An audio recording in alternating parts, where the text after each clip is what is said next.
सभा की कार्यवाही प्रारंभ की जाती है। माननीय सदस्यगण, मैं सदन को यह औपचारिक सूचना देना चाहता हूं कि संवैधानिक प्रावधान के तहत विधानसभा के सामान्य निर्वाचन के उपरांत प्रथम सत्र के आरंभ में विधानसभा और विधान परिषद वाले राज्य में एक साथ समवेत दोनों सदनों में माननीय राज्यपाल का अभिभाषण होता है। इसी प्रावधान के तहत बिहार विधानमंडल दल के दोनों सदस्यों के समवेत उपस्थिति में अब से कुछ देर बाद यानी 11:30 बजे विस्तारित भवन में सेंट्रल हॉल में माननीय राज्यपाल महोदय का भाषण होगा। संसदीय व्यवस्था में राज्यपाल का भाषण अत्यंत महत्वपूर्ण होता है, क्योंकि इसके माध्यम से सरकार अपनी नीतिगत दिशा, आगामी वर्ष के कार्यक्रम तथा लोक कल्याण के प्राथमिक उद्देश्यों को विधानमंडल के समक्ष प्रस्तुत करती है। मैं सदन के सभी माननीय सदस्यों से अनुरोध करता हूं कि निर्धारित समय से पूर्व सेंट्रल हॉल में उपस्थित होकर इस गरिमामयी परंपरा को सफल एवं शालीन ढंग से संपन्न करने में सहयोग दें। यह भी अपेक्षित है कि इस भाषण के दौरान सदन के सदस्य संसदीय मर्यादा, शिष्टाचार और अनुशासन का पूर्ण पालन करेंगे। राज्यपाल का भाषण नई विधानमंडल की कार्यवाही का प्रारंभिक दस्तावेज होता है, जिसके माध्यम से आने वाले वर्ष की दिशा और नीति के संकेत मिलते हैं। अतः माननीय सदस्यों से अनुरोध है कि अभिभाषण में उल्लिखित विषयों का गंभीरता से अवलोकन करें और आगामी कार्यवाही में रचनात्मक सहभागिता दें। माननीय सदस्यगण, अब मैं माननीय राज्यपाल महोदय का स्वागत करने और उस सेंट्रल हॉल तक लाने के लिए विस्तारित भवन के मुख्य प्रवेश द्वार पर जाऊंगा। माननीय मुख्यमंत्री जी, माननीय मंत्री संसदीय कार्य विभाग भी इस हेतु निर्धारित स्थल पर जाएंगे। इस बीच आप सभी माननीय सदस्य चलकर सेंट्रल हॉल में अपना स्थान ग्रहण करेंगे।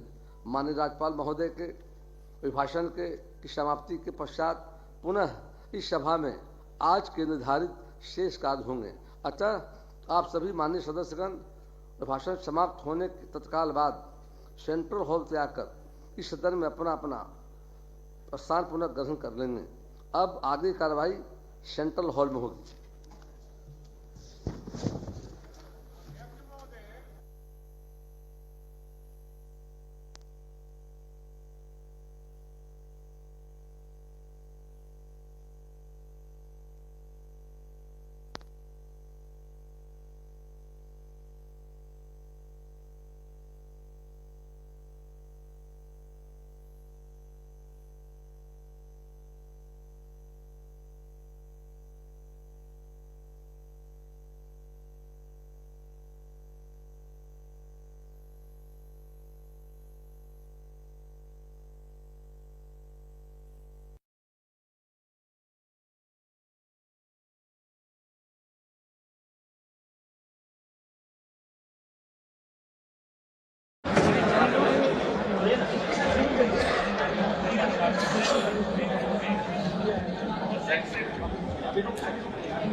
जब छोड़ेंगे तब जाइएगा, जब छोड़ेंगे तब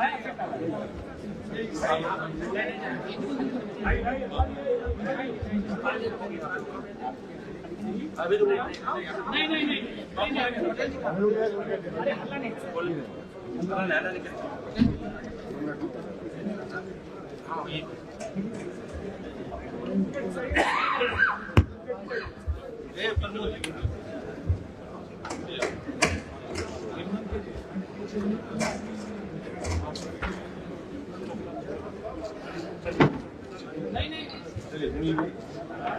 छोड़ अरे छोड़ मीडिया को छोड़, मीडिया को छोड़। अरे पहले तो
माननीय राज्यपाल महोदय, बिहार विधानमंडल के दोनों सदनों के माननीय सदस्यगण यहाँ एकत्रित हैं। अतएव आपसे अनुरोध है कि कृपया अभिभाषण देने की कृपा की जाए।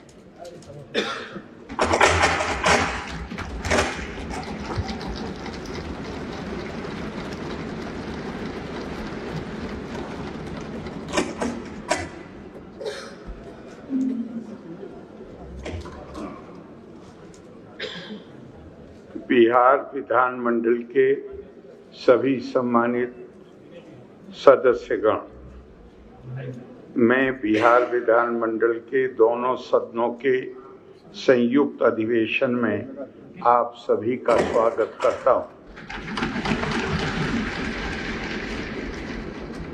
तथा हार्दिक शुभकामनाएं देता हूं।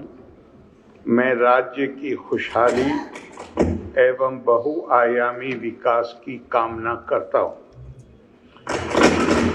साथ ही मैं विधानसभा के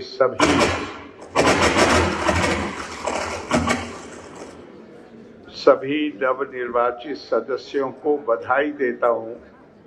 मुझे विश्वास है कि नवगठित बिहार विधानसभा का कार्यकाल बिहार को विकसित बनाने एवं जन जन तक खुशहाली लाने में अपनी रचनात्मक भूमिका निभाएगा।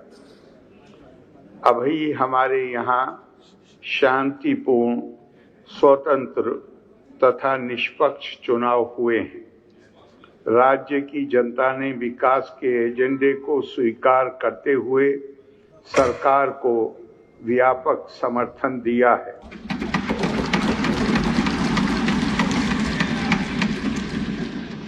इस चुनाव में बिहार के लोगों ने, विशेषकर महिलाओं ने अभूतपूर्व मतदान किया है।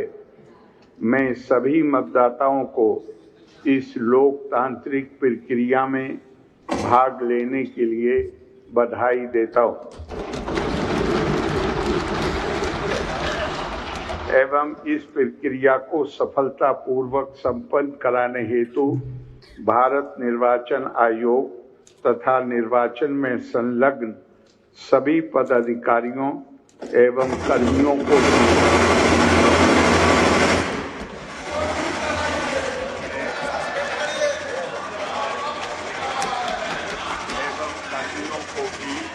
धन्यवाद देता हूं।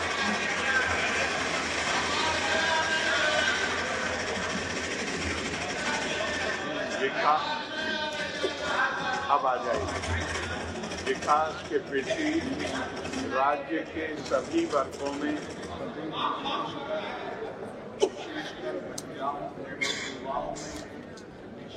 जागरूकता दिखाई दे रही है।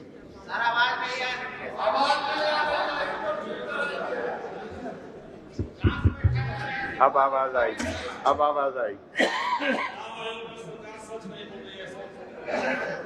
क्या सरकार द्वारा राज्य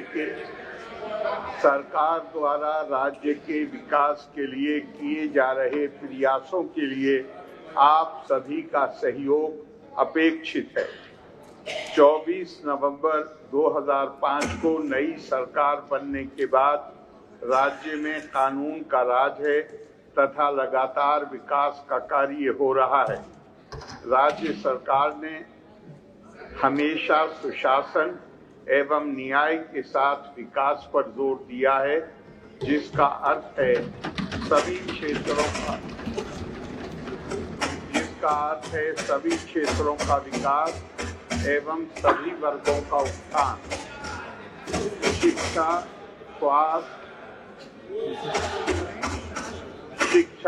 स्वास्थ्य, बिजली, सड़क, पेयजल आदि क्षेत्रों में विशेष ध्यान दिया गया है।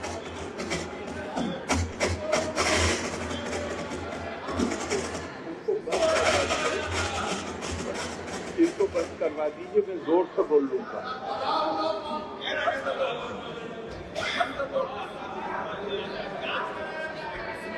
मैं थोड़ा जोर से बोलता हूँ।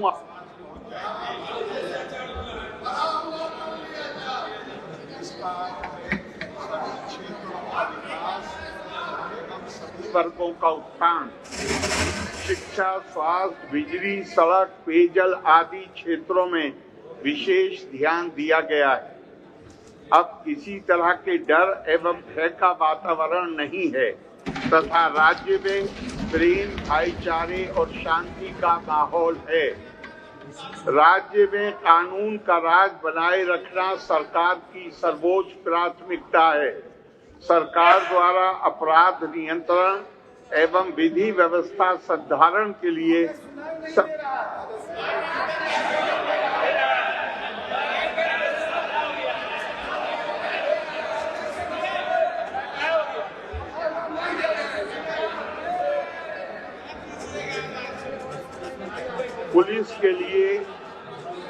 पुलिस के लिए वाहन एवं अन्य आवश्यक संसाधन उपलब्ध कराए जा रहे हैं। 24 नवंबर 2005 को नई सरकार बनने से पहले बिहार पुलिस में मात्र 42,481 पुलिसकर्मी कार्यरत थे। वर्ष 2006 से कानून व्यवस्था को और बेहतर करने के लिए पुलिस बल की संख्या में लगातार बढ़ोतरी की गई। अब राज्य में पुलिस बल की संख्या बढ़कर 1,26,000 हो गई है।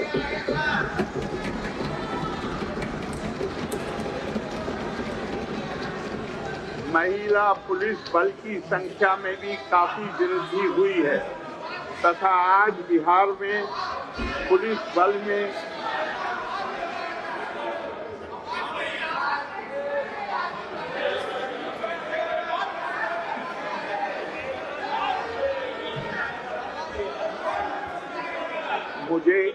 मुझे अपना संवैधानिक दायित्व पूरा करने दीजिए। अगर मैं आपको आश्वस्त करता हूं कि अगर शोर न मचाया जाए तो मैं जोर से बोल के आप तक आवाज पहुंचा दूंगा। महिला पुलिस बल की संख्या में भी काफी वृद्धि हुई है तथा आज बिहार में पुलिस बल में महिलाओं की भागीदारी पूरे देश में सबसे अधिक है। वर्ष 2023 में पुलिस बल की संख्या को बढ़ाकर 2,29,000 तय किया गया, जिस पर तेजी से नियुक्ति की जा रही है।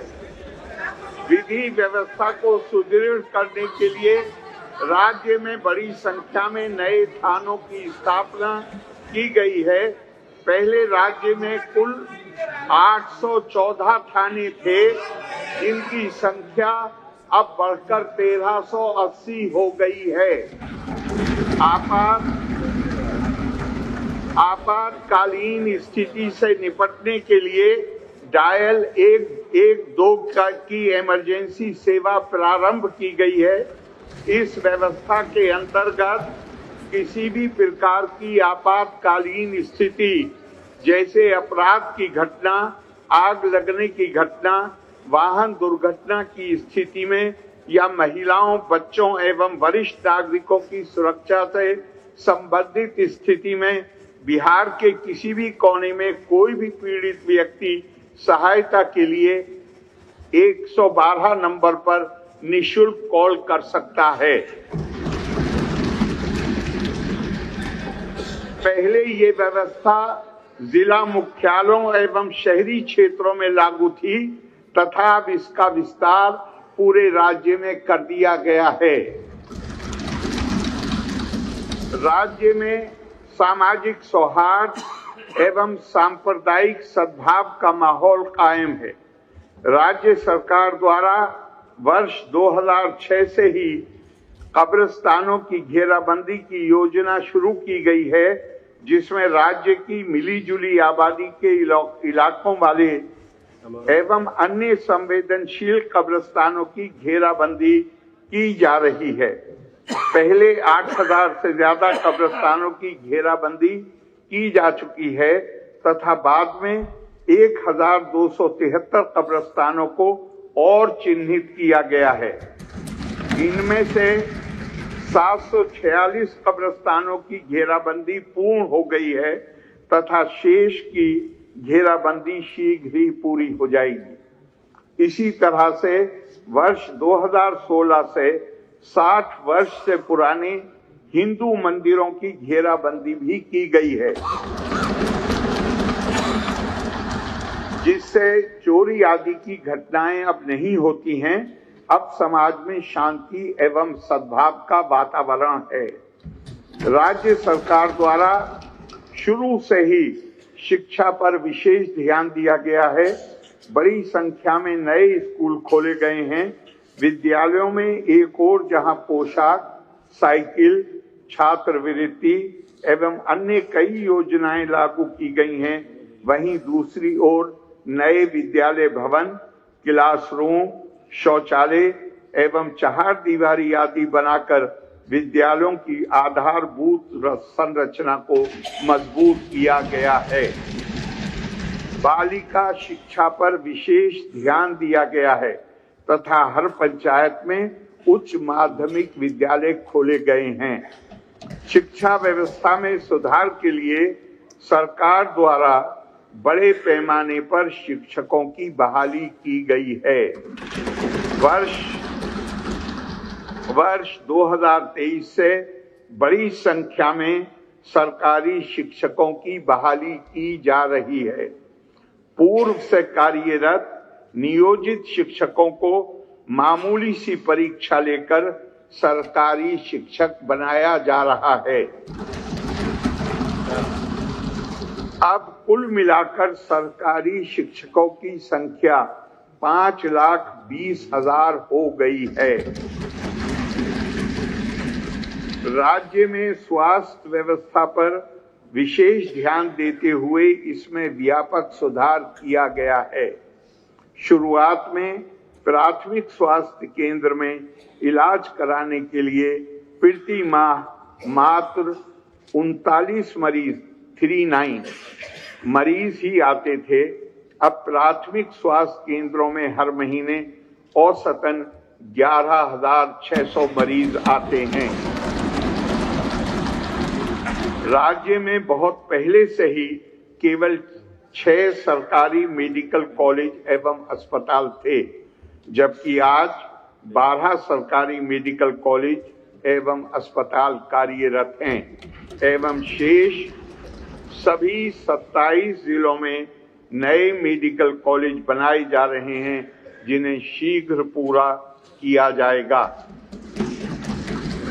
साथ ही पटना मेडिकल कॉलेज एवं अस्पताल को 5,400 बेड तथा अन्य 5 पुराने मेडिकल कॉलेजों को 2,500 बेड के अस्पताल के रूप में बनाया जा रहा है। IGIMS को 3,000 बेड के अस्पताल के रूप में विकसित किया जा रहा है। अब हर जिले में इंजीनियरिंग एवं पॉलिटेक्निक की पढ़ाई की जा रही है। राज्य में अनेक संस्थानों की स्थापना की गई है, जिसमें कई राष्ट्रीय स्तर के संस्थान शामिल हैं। यहाँ के छात्रों को अब बाहर जाने की आवश्यकता नहीं होती है, बल्कि अन्य राज्यों से छात्र यहां आकर पढ़ाई कर रहे हैं। राज्य में बड़ी संख्या में सड़कों तथा पुल पुलियों का निर्माण कराया गया है। राज्य के सुदूर क्षेत्रों से 6 घंटे में राजधानी पटना पहुंचने का लक्ष्य वर्ष 2016 में ही पूरा कर लिया गया था। अब राज्य में बड़े पैमाने पर नई सड़कों, पुल पुलियों, रेल ओवरब्रिज, एलिवेटेड रोड एवं बाईपास का निर्माण तथा पुरानी सड़कों का चौड़ीकरण किया गया है, जिससे लगभग 5 घंटे में सबसे दूर वाले क्षेत्र से राजधानी पटना पहुंचना संभव हुआ है। इसे और बेहतर करने का प्रयास जारी है। अब राज्य में 5 नए एक्सप्रेसवे का निर्माण भी किया जाएगा। इससे राज्य के सुदूर क्षेत्रों से राजधानी पटना पहुंचने में और कम समय लगेगा। साथ ही प्रखंड मुख्यालयों को जोड़ने वाली सड़कों का चौड़ीकरण किया जाएगा। सरकार द्वारा महिला सशक्तिकरण पर विशेष जोर दिया गया है। वर्ष 2006 में पंचायती राज संस्थाओं एवं वर्ष 2007 में नगर निकायों में महिलाओं को 50% आरक्षण दिया गया है। इन संस्थाओं के अब तक 4 चुनाव हो चुके हैं। वर्ष 2013 से पुलिस में महिलाओं के लिए 35% आरक्षण दिया गया तथा वर्ष 2016 से महिलाओं को सभी नौकरियों में 35% आरक्षण दिया जा रहा है। पहले बिहार में स्वयं सहायता समूहों की संख्या काफी कम थी। वर्ष 2006 में विश्व बैंक से कर्ज लेकर राज्य में स्वयं सहायता समूहों का गठन किया गया, जिसे जीविका नाम दिया गया। अब स्वयं सहायता समूहों की संख्या लगभग 11 लाख हो गई है, जिसमें जीविका दीदियों की संख्या 1 करोड़ 40 लाख हो गई है। वर्ष 2024 से शहरी क्षेत्रों में भी स्वयं सहायता समूहों का गठन हो रहा है, जिनकी संख्या 41,000 से भी अधिक हो गई है तथा इनमें 4,34,000 से भी अधिक जीविका दीदियां हैं। ये काम तेजी से जारी है। वर्तमान में महिलाओं के लिए एक नई योजना मुख्यमंत्री महिला रोजगार योजना चल रही है, जिसके तहत हर घर की एक महिला को रोजगार के लिए 10,000 रुपये की दर से राशि दी जा रही है। अब तक 1 करोड़ 56 लाख महिलाओं को ये राशि दी जा चुकी है। शीघ्र ही शेष महिलाओं को राशि दे दी जाएगी। इन महिलाओं को स्वयं सहायता समूहों के माध्यम से प्रशिक्षण भी दिया जाएगा। जिन महिलाओं का रोजगार अच्छा चलेगा, उन्हें 2 लाख रुपये तक की अतिरिक्त सहायता भी दी जाएगी। सरकार ने शुरू से ही सभी वर्गों के लिए काम किया है, चाहे हिंदू हो, मुस्लिम हो, अपर कास्ट हो, पिछड़ा हो, अति पिछड़ा हो, दलित हो, महादलित हो, सभी के लिए काम किया गया है। वंचित वर्गों के लोगों के विकास पर विशेष ध्यान दिया गया है तथा इन्हें मुख्यधारा में जोड़ने के लिए विशेष योजनाएं चलाई जा रही हैं। अनुसूचित जाति, अनुसूचित जनजाति, पिछड़ा वर्ग तथा अति पिछड़ा वर्ग के छात्र छात्राओं के लिए छात्रवृत्ति दी जा रही है तथा बड़ी संख्या में आवासीय विद्यालयों एवं छात्रावासों का निर्माण कराया गया है।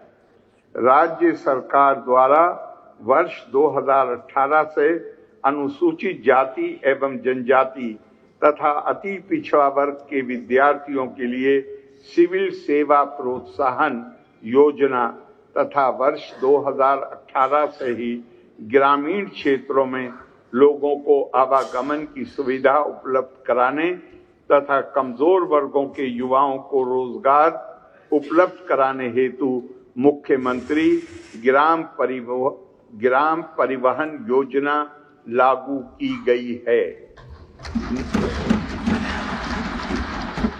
नवंबर 2023 से इसका विस्तार करते हुए प्रखंडों एवं सुदूर पंचायतों को जिला मुख्यालय से जोड़ने हेतु मुख्यमंत्री प्रखंड परिवहन योजना भी लागू की गई है। इसी तरह राज्य सरकार द्वारा शुरू से ही अल्पसंख्यकों के कल्याण के लिए काफी काम किया गया है। अल्पसंख्यक समुदाय के छात्र छात्राओं के लिए विद्यालय एवं छात्रावास, प्रतियोगिता परीक्षाओं की तैयारी के लिए मुफ्त कोचिंग तथा छात्रवृत्ति जैसी योजनाएं संचालित हैं। तलाकशुदा मुस्लिम महिलाओं के लिए वर्ष 2006-7 से ही आर्थिक सहायता दी जा रही है। वर्ष 2018 से सहायता राशि को 10,000 रुपये से बढ़ाकर 25,000 रुपये कर दिया गया है। मुस्लिम समुदाय के मदरसों को सरकारी मान्यता दी गई है एवं उनके शिक्षकों को अन्य सरकारी शिक्षकों के बराबर वेतन दिया जा रहा है। पटना में अंजुमन इस्लामिया भवन का भव्य एवं आकर्षक रूप से पुनर्निर्माण कराया गया है। सभी वृद्धजनों, दिव्यांगजनों एवं विधवा महिलाओं को मिलने वाली पेंशन की राशि को 400 रुपये से बढ़ाकर 1100 रुपये कर दिया गया है। इससे 1,14,00,000 से अधिक लोगों को फायदा पहुंच रहा है। वर्ष 2008 से ही राज्य में कृषि रोड मैप बनाकर कृषि विकास कार्यक्रम चलाए गए, जिससे फसलों, फलों एवं सब्जियों के उत्पादन और उत्पादकता में वृद्धि हुई। राज्य में धान, गेहूं एवं मक्का की उत्पादकता पहले के मुकाबले लगभग दुगनी हो गई है। साथ ही दूध, अंडा, मांस एवं मछली के उत्पादन में काफी वृद्धि हुई है। मछली का उत्पादन 2.5 गुने से भी अधिक हो गया है, जिससे मछली के उत्पादन में बिहार आत्मनिर्भर हो गया है। वर्तमान में चौथे कृषि रोड मैप का क्रियान्वयन शुरू हो चुका है, जिसमें कृषि क्षेत्र के विकास हेतु लगभग 1,62,268 करोड़ रुपए की योजनाओं को स्वीकृति दी गई है।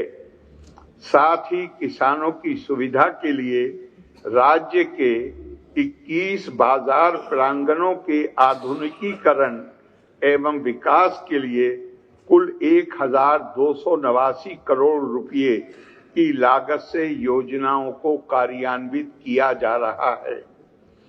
वर्ष 2015 में 7 निश्चय के तहत आर्थिक हल, युवाओं को बल, आरक्षित रोजगार, महिलाओं का अधिकार, हर घर तक बिजली, हर घर नल का जल, हर घर शौचालय, टोलों को पक्की सड़कों से जोड़ने तथा अवसर बढ़े आगे बढ़ें का काम किया गया है। वर्ष 2018 में ही हर घर तक बिजली पहुंचा दी गई है। सरकार द्वारा शुरू से ही बहुत सस्ती दर पर बिजली दी गई। अब लगभग सभी घरेलू उपभोक्ताओं को बिजली मुफ्त दी जा रही है। सरकार की तरफ से सभी इच्छुक लोगों के घरों पर सोलर पैनल भी लगाए जाएंगे। वर्ष 2020 से 7 निश्चय 2 के तहत युवा शक्ति बिहार की प्रगति, सशक्त महिला, सक्षम महिला, हर खेत तक सिंचाई का पानी, स्वच्छ गांव, समृद्ध गांव, स्वच्छ शहर, विकसित शहर, सुलभ संपर्कता तथा सबके लिए स्वास्थ्य सुविधा, सभी पर काफी काम हुआ है और जो भी काम बचे हैं वे शीघ्र ही पूरे हो जाएंगे। शुरू से ही सरकार का प्रयास रहा है कि युवाओं को ज्यादा से ज्यादा नौकरी एवं रोजगार के अवसर मिलें। वर्ष 2020 में 7 निश्चय 2 के तहत ही युवाओं के लिए 10 लाख नौकरी एवं 10 लाख रोजगार देना तय किया गया था। अब तक लगभग 10 लाख युवाओं को सरकारी नौकरी तथा 40 लाख लोगों को रोजगार दिया जा चुका है। दोनों को मिलाकर 50 लाख युवाओं को सरकारी नौकरी एवं रोजगार दे दिया गया है। अब अगले 5 वर्षों में 1 करोड़ युवाओं को नौकरी एवं रोजगार देने का लक्ष्य रखा गया है। इस पर अब तेजी से काम किया जाएगा। विकास कार्यों में जो कमी रह गई उसे पूरा करने के लिए वर्ष 2024 के दिसंबर एवं 2025 के जनवरी-फरवरी माह में प्रगति यात्रा के दौरान सभी जिलों के लिए कुल 430 नई योजनाओं की स्वीकृति दी गई है। इन सभी योजनाओं पर काम शुरू हो चुका है तथा इन सभी कार्यों को शीघ्र पूरा कर लिया जाएगा। बिहार के विकास में केंद्र सरकार का पूरा सहयोग मिल रहा है।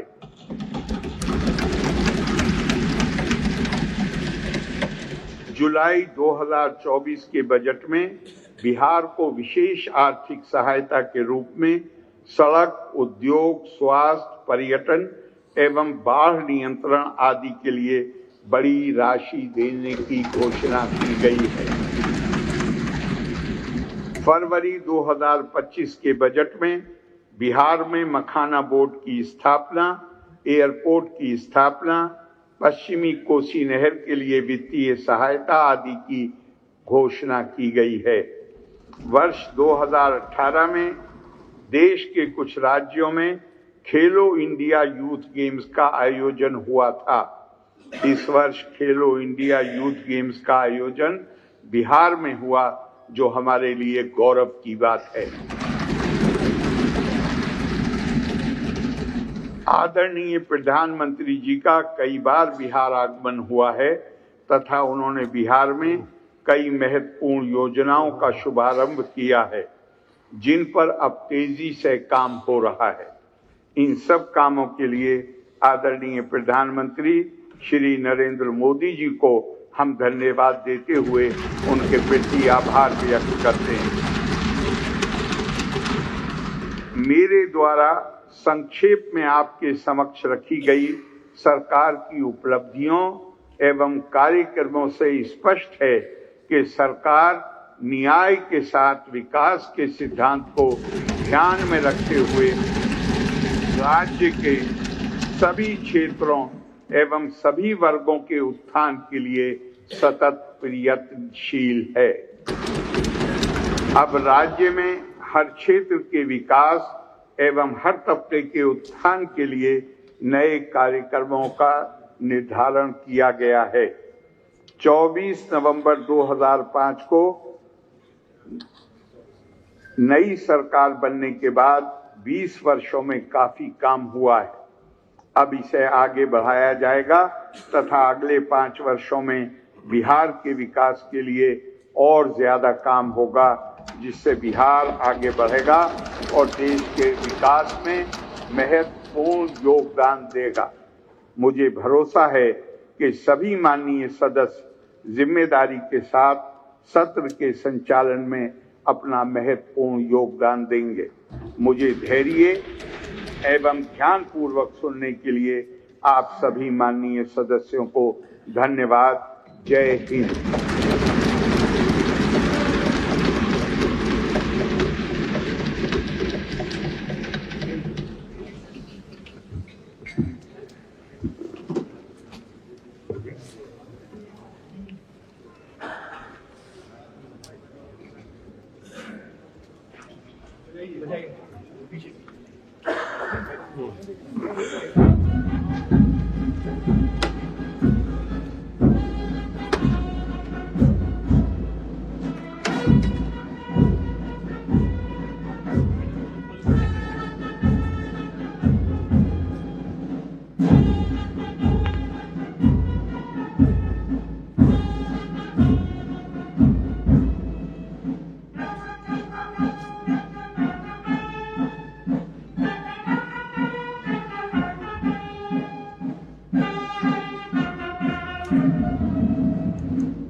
माननीय राज्यपाल महोदय का अभिभाषण समाप्त हुआ।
सभा की कार्यवाही प्रारंभ की जाती है।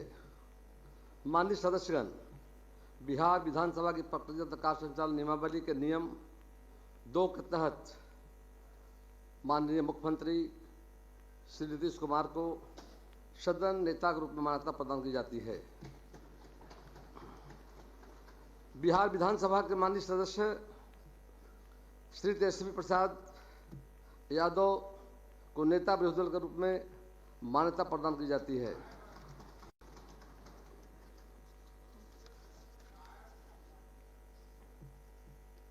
माननीय सदस्यगण, बिहार विधानसभा की प्रक्रिया तथा कार्य संचालन नियमावली के नियम 12(1) के अधीन मैं निम्न सदस्यों को अष्टादश बिहार विधानसभा के प्रथम सत्र के लिए अध्यासी सम्मानित करता हूं।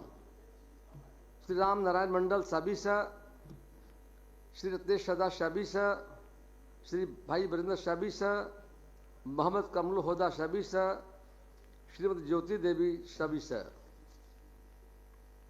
माननीय सदस्यगण, बिहार विधानसभा की प्रक्रिया तथा कार्य संचालन नियमावली के नियम 219(1) के अधीन में अष्टादश बिहार विधानसभा के प्रथम सत्र के लिए कार्य मंत्रणा समिति का गठन निम्न प्रकार करता हूँ। अध्यक्ष बिहार विधानसभा सभापति श्री नीतीश कुमार जी, माननीय मुख्यमंत्री सदस्य श्री सम्राट चौधरी जी, माननीय उप मुख्यमंत्री सदस्य श्री विजय कुमार सिन्हा जी, माननीय उप मुख्यमंत्री सदस्य श्री विजय कुमार चौधरी जी, माननीय मंत्री संसदीय कार्य सदस्य श्री विजेंद्र प्रसाद यादव, माननीय मंत्री ऊर्जा सदस्य श्री तेजस्वी प्रसाद यादव, नेता विरोधी दल सदस्य श्री राजू तिवारी जी, सविषय सदस्य, विशेष आमंत्रित सदस्य, उपाध्यक्ष बिहार विधानसभा श्री श्रवण कुमार जी, सविषय श्री विनोद नारायण झा जी, सविषय श्री मनोहर प्रसाद सिंह जी, सविषय श्री अख्तरुल इमाम जी, सविषय श्री प्रफुल्ल कुमार मांझी जी, सविषय श्रीमती स्नेहता जी, सविषय श्री अरुण सिंह जी, सविषय श्री अजय कुमार जी, सविषय श्री इंद्रजीत प्रसाद गुप्ता जी, सविषय श्री सतीश प्रसाद कुमार सिंह यादव, सविषय। नियमानुसार अध्यक्ष समिति के सभापति तथा सभा सचिव इसके सचिव होंगे। प्रभारी मंत्री वित्त विभाग,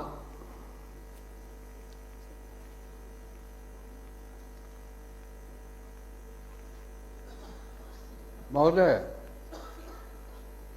मैं भारत संविधान के अनुच्छेद 213 के खंड 2 के क के अनुसार बिहार विधानसभा के समक्ष माननीय राज्यपाल द्वारा प्रतिस्थापित बिहार आकस्मिका निधि संशोधन अध्यादेश 2025 की एक प्रति मेज पर रखता हूं। प्रभारी मंत्री नगर विकास एवं आवास विभाग, भारत संविधान के अनुच्छेद 213 के खंड 2 क के अनुसार बिहार विधानसभा के समक्ष माननीय राज्यपाल द्वारा प्रख्यापित बिहार नगरपालिका संशोधन अध्यादेश 2025 की एक प्रति मेज पर रखता हूं। सभा सचिव,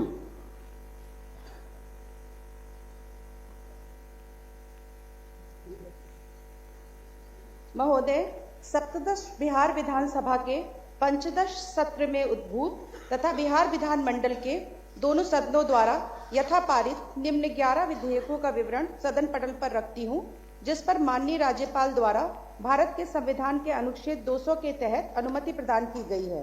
क्रमांक 1, बिहार विनियोग संख्या 3 विधेयक 2025, अनुमति की तिथि 5/8/2025।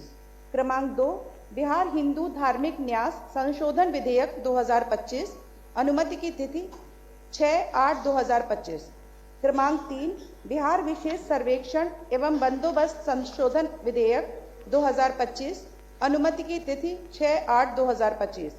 क्रमांक 4, बिहार कृषि भूमि गैर कृषि प्रयोजनों के लिए संपरिवर्तन संशोधन विधेयक 2025, अनुमति की तिथि 6/8/2025। क्रमांक 5, बिहार भूमिगत पाइपलाइन भूमि में उपयोगकर्ता के अधिकार का अर्जन संशोधन विधेयक 2025, अनुमति की तिथि 6/8/2025। क्रमांक 6, बिहार माल और सेवा कर संशोधन विधेयक 2025, अनुमति की तिथि 7/8/2025। क्रमांक 7, बिहार प्लेटफॉर्म आधारित गिग कामगार निबंधन सामाजिक सुरक्षा एवं कल्याण विधेयक 2025, अनुमति की तिथि 7/8/2025। क्रमांक 8, बिहार दुकान एवं प्रतिष्ठान रोजगार विनियम और सेवा शर्त विधेयक 2025, अनुमति की तिथि 7/8/2025। क्रमांक 9, बिहार नगरपालिका संशोधन विधेयक 2025, अनुमति की तिथि 9/8/2025। क्रमांक 10, बिहार पशु प्रजनन विनियमन विधेयक 2025, अनुमति की तिथि 9/8/2025। क्रमांक 11, जननायक कर्पूरी ठाकुर कौशल विश्वविद्यालय विधेयक 2025, अनुमति की तिथि 14/8/2025। प्रभारी मंत्री वित्त विभाग, महोदय,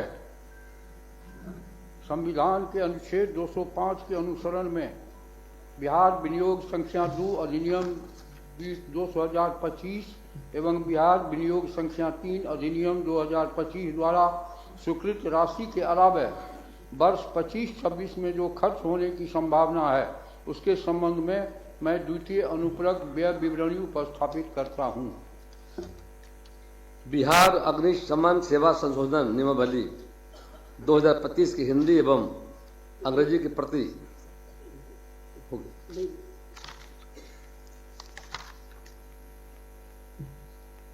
प्रभारी मंत्री गृह विभाग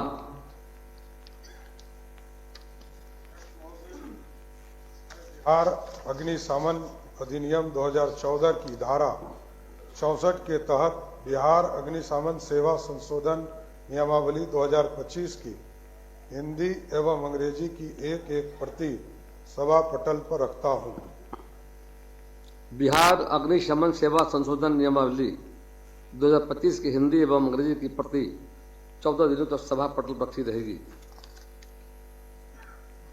प्रभारी मंत्री राजस्व भूमि सुधार विभाग। अध्यक्ष महोदय, मैं बिहार अमीन संवर्ग नियमावली 2025 की एक प्रति सभा पटल पर रखता हूं।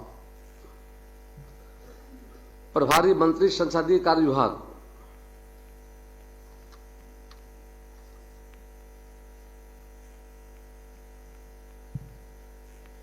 अध्यक्ष महोदय, मैं बिहार विधान मंडल सदस्यों का वेतन भत्ता एवं पेंशन अधिनियम 2006 की धारा 8(3) के तहत बिहार विधान मंडल सदस्यों का वेतन भत्ता और पेंशन संशोधन नियमावली 2025 की हिंदी एवं अंग्रेजी की एक एक प्रति सभा पटल पर रखता हूं। बिहार विधानमंडल सदस्यों का वेतन भत्ता एवं पेंशन अधिनियम 2006 की धारा 8(3) के तहत बिहार विधानमंडल सदस्यों का वेतन भत्ता और पेंशन संशोधन नियमावली 2025 की हिंदी एवं अंग्रेजी की प्रति 14 दिनों तक सदन पटल पर रखी रहेगी। प्रभारी मंत्री संसदीय कार्य विभाग।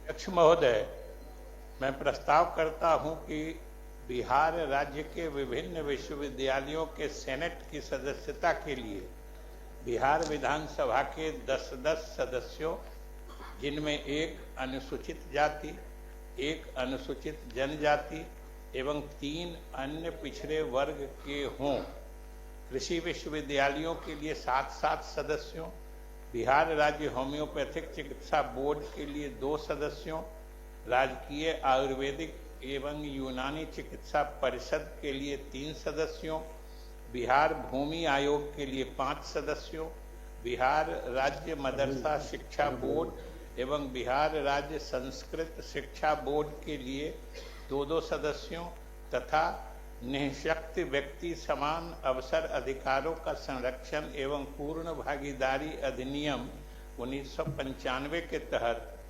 राज्य स्तरीय समन्वयक समिति के लिए 2 सदस्यों का जो निर्वाचन होना है, उन नियमों को शिथिल करते हुए यह सदन अध्यक्ष बिहार विधानसभा को उन सदस्यों को मनोनीत करने के लिए प्राधिकृत करे।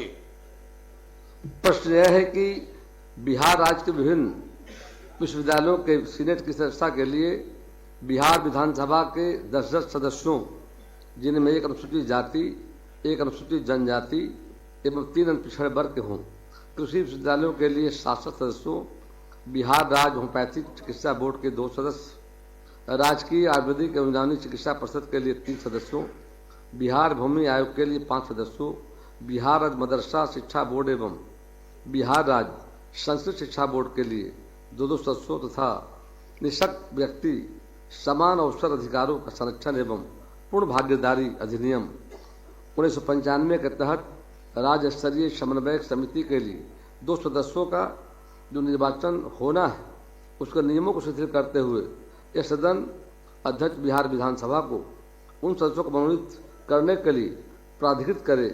जो प्रस्ताव के पक्ष में है वो वे हाँ कहें, जो इसके विपक्ष में है वो ना कहें। मैं समझता हूं कि पक्ष में बहुमत है, पक्ष में बहुमत है, हाँ पक्ष में बहुमत है, यह प्रस्ताव स्वीकृत हुआ। प्रभारी मंत्री उद्योग विभाग।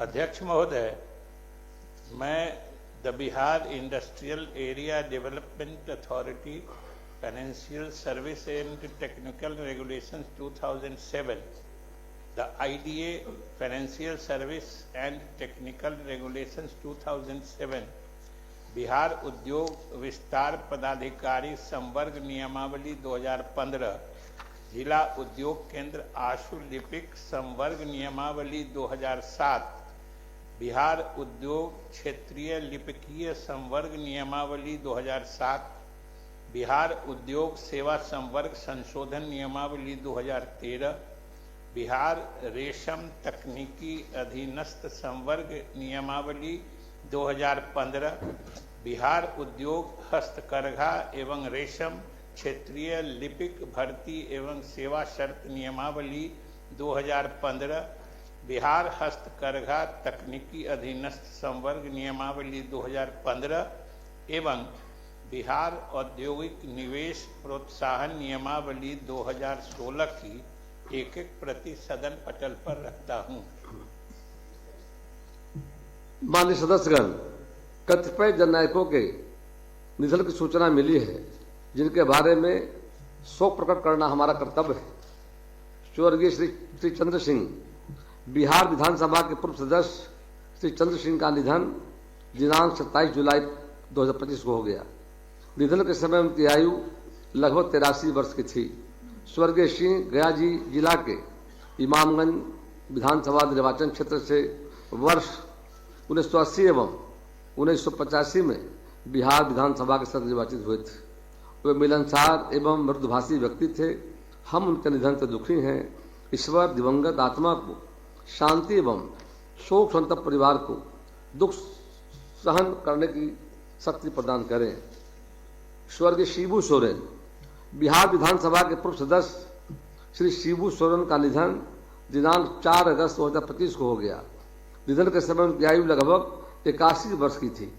स्वर्गीय सोरेन संयुक्त बिहार के जामा विधानसभा निर्वाचन क्षेत्र से वर्ष 1985 में बिहार विधानसभा के सदस्य निर्वाचित हुए थे। वे दुमका संसदीय निर्वाचन क्षेत्र से 8 बार लोकसभा के सदस्य निर्वाचित हुए थे एवं 3 बार राज्यसभा के सदस्य निर्वाचित हुए थे। वे केंद्रीय मंत्रिमंडल में मंत्री एवं झारखंड के मुख्यमंत्री के पद पर रहे थे। वे लोगों के बीच जिसोम गुरु जी के नाम से प्रसिद्ध थे। हम उनके निधन से दुखी हैं। ईश्वर दिवंगत आत्मा को शांति एवं शोक संतप्त परिवार को दुख सहन करने की शक्ति प्रदान करे। स्वर्गीय सतपाल मलिक, बिहार के पूर्व राज्यपाल श्री सतपाल मलिक का निधन दिनांक 5 अगस्त 2025 को हो गया। निधन के समय उनकी आयु लगभग 79 वर्ष की थी। स्वर्गीय मलिक 4 अक्टूबर 2017 से 22 अगस्त 2018 तक बिहार के राज्यपाल पद पर रहे थे। वे लोकसभा एवं राज्यसभा के सदस्य भी रहे थे। वे मिलनसार व्यक्ति थे। हम उनके निधन से दुखी हैं। ईश्वर दिवंगत आत्मा को शांति एवं शोक संतप्त परिवार को दुख सहन शक्ति करने की शक्ति प्रदान करे। स्वर्गीय हरिनंदन यादव, बिहार विधानसभा के पूर्व सदस्य श्री हरिनंदन यादव का निधन दिनांक 6 दिसंबर 2025 को हो गया। निधन के समय उनकी आयु लगभग 76 वर्ष की थी। स्वर्गीय यादव दरभंगा जिला के हायाघाट विधानसभा निर्वाचन क्षेत्र से वर्ष 1995 मार्च 2005 एवं नवंबर 2005 में बिहार विधानसभा के सदस्य निर्वाचित हुए थे। वे कर्मठ एवं मिलनसार व्यक्ति थे। हम उनके निधन से दुखी हैं। ईश्वर दिवंगत आत्मा को शांति एवं शोक संतप्त परिवार को दुख सहन करने की शक्ति प्रदान करे। स्वर्गीय राणा गंगेश्वर सिंह, बिहार विधानसभा के पूर्व सदस्य श्री राणा गंगेश्वर सिंह का निधन दिनांक 26 अक्टूबर 2025 को हो गया। निधन के समय उनकी आयु लगभग 74 वर्ष की थी। स्वर्गीय सिंह समस्तीपुर जिला के मोहिदुल नगर विधानसभा निर्वाचन क्षेत्र से वर्ष 2005-10 में बिहार विधानसभा के सदस्य निर्वाचित हुए थे और वे 2014 में बिहार विधान परिषद सदस्य भी मनोनीत हुए थे। वे लोकप्रिय व्यक्ति थे। हम उनके निधन से दुखी हैं। ईश्वर दिवंगत आत्मा की शांति एवं शोक संतप्त परिवार को दुख सहन करने की शक्ति प्रदान करें। अब हम लोग 1 मिनट मौन खड़े होकर सभी दिवंगत आत्माओं की शांति के लिए प्रार्थना करें।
कृपया बैठ जाए।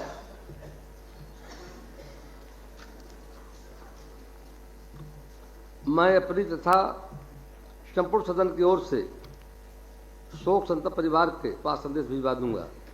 अब सभा की बैठक बृहस्पतिवार दिनांक 4 दिसंबर 2025 को 11 बजे पूर्वाह्न तक के लिए स्थगित की जाती है।